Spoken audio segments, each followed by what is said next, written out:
Bismillahirrahmanirrahim. Assalamualaikum warahmatullahi wabarakatuh. Waalaikumsalam. Waalaikumsalam.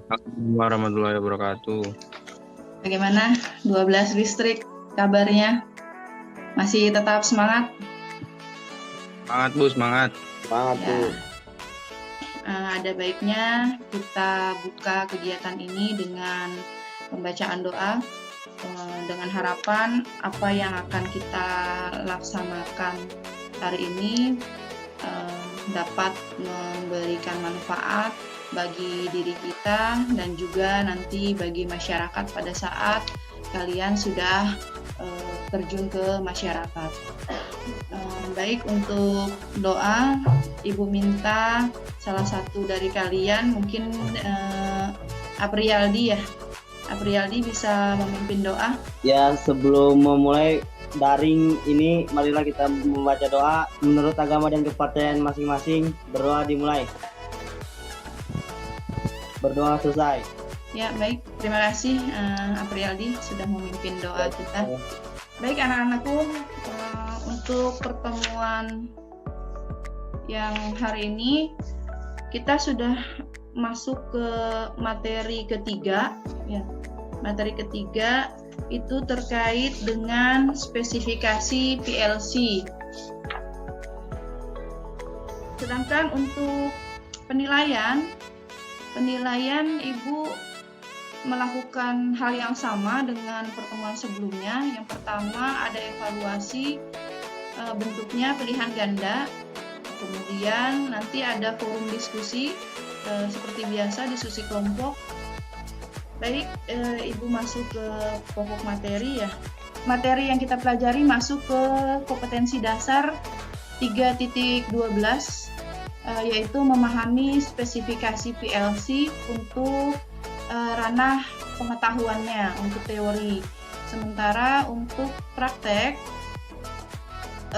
KD keterampilan kompetensi dasarnya itu 4.12, yaitu memilih spesifikasi PLC.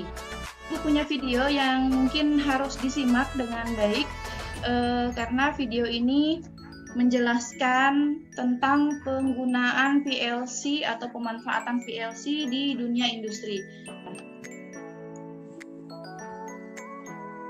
PLC, Programmable Logic Controller. Seperti halnya dengan Smart Relay, PLC merupakan peralatan yang digunakan untuk keperluan industri. PLC adalah alat yang digunakan untuk menggantikan sistem kontrol berbasis Programmable Logic Controller Relay. Pada dasarnya, pemakaian PLC hampir sama dengan Smart Relay. PLC juga membutuhkan PC komputer sebagai alat untuk mengoperasikannya. Berikut ini adalah video-video pemanfaatan PLC di dunia industri.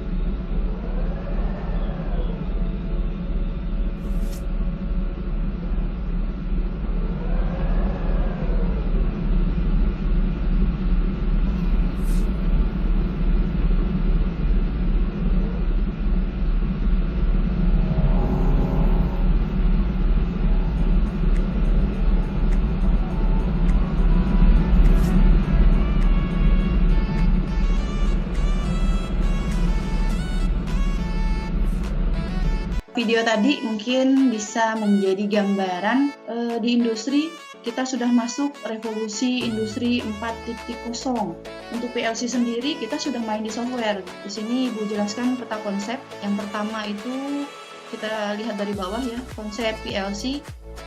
Kemudian nanti naik ke karakter PLC. Materi ketiganya adalah fungsi PLC. Kemudian materi keempat tipe-tipe PLC. Materi kelima komponen PLC, dan materi yang terakhir itu materi puncaknya adalah spesifikasi PLC. Adapun tujuan pembelajaran yang kita laksanakan untuk Yang pertama itu setelah mengikuti pembelajaran mengenal konsep, karakteristik, dan fungsi-fungsi PLC melalui PowerPoint yang akan Ibu tampilkan, yang juga disiapkan nanti pada Google Classroom.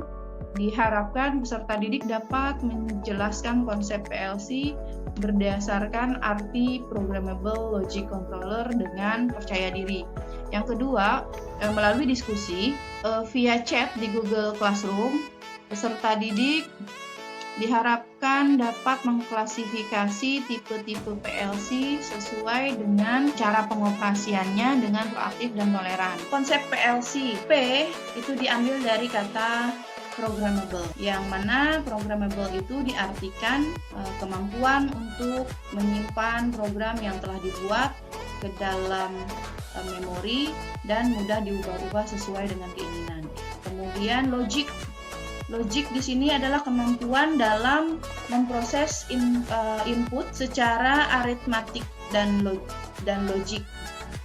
ALU itu arithmetic logic unit. Kata controller diambil dari kemampuan dalam mengontrol dan mengatur proses sehingga menghasilkan output yang diinginkan. PLC itu adalah pengontrol logika yang dapat diprogram. Itu bahasa sederhananya. Ini definisi secara lengkapnya. PLC didefinisikan sebagai suatu perangkat elektronika digital dengan memori yang dapat program gitu, untuk menyimpan instruksi-instruksi yang menjalankan fungsi spesifik seperti logika, sequence, timing, counting, dan aritmatika untuk mengontrol suatu mesin industri atau proses industri sesuai dengan yang diinginkan. Karakteristik PLC, ada 3 fungsi-fungsi PLC di sini. Dia punya 2 fungsi. Yang pertama fungsi umum PLC, sequence control dan monitoring plan. Sequence control itu kendali yang berurutan cara kerjanya dari step 1 ke step 2 ke step 3 dan seterusnya tergantung dari sistem yang dibuat. Itu sequence. Kemudian kalau monitoring biasanya dipakai untuk memonitor secara kontinu terus-menerus untuk sistem-sistem yang menggunakan temperatur, kemudian tekanan, ketinggian. Ini inputnya berupa input analog biasanya untuk monitoring plan. Itu fungsi umum. Fungsi khusus di sini ada CNC. Kalau tadi kalian lihat di video ada robot yang memasukkan material, maksudnya material ke dalam sebuah mesin. Nah, mesin itu CNC namanya. Yang paling sederhana, kamu pernah menemui mungkin di jalan itu suka ada car washing ya, apa tuh tempat cuci mobil yang menggunakan otomatis. Nah, ini Ibu lihat itu termasuk sequence control gitu. Jadi dia berurutan cara kerjanya. Ibu tampilkan di video, mungkin bisa kalian simak. First, insert payment and press start. Then, the car washing process begins.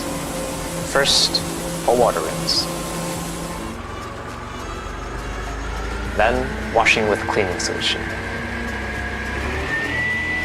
Brushing. Another water rinse. Air jet drying, and finish. Ya, itu tadi salah satu contoh penggunaan PLC dengan fungsi sequence. Dari yang sudah ditampilkan tadi, baik itu video maupun PowerPoint, mungkin ada yang ingin disampaikan, ada yang ingin ditanyakan atau ingin di-share, silahkan saja. Diberi kesempatan, yuk. Bu. Iya, siapa itu? Bu, Aprialdi, Bu. Oh iya, itu Aprialdi. yang monitoring plan itu fungsinya kayak gimana ya, Bu? Tadi kurang ngedengar, Bu. Oh ya, untuk monitoring plan kan di dalam sebuah sistem kendali industri gitu ya, ada sistem-sistem yang menggunakan input berupa tekanan gitu ya, kemudian suhu, ketinggian. Jadi itu kan ukurannya analog. Memonitor plan-plan bagian-bagian di industri yang inputnya menggunakan input-input analog gitu, untuk monitoring. Ada lagi? Farhan, kameranya terbalik, Farhan.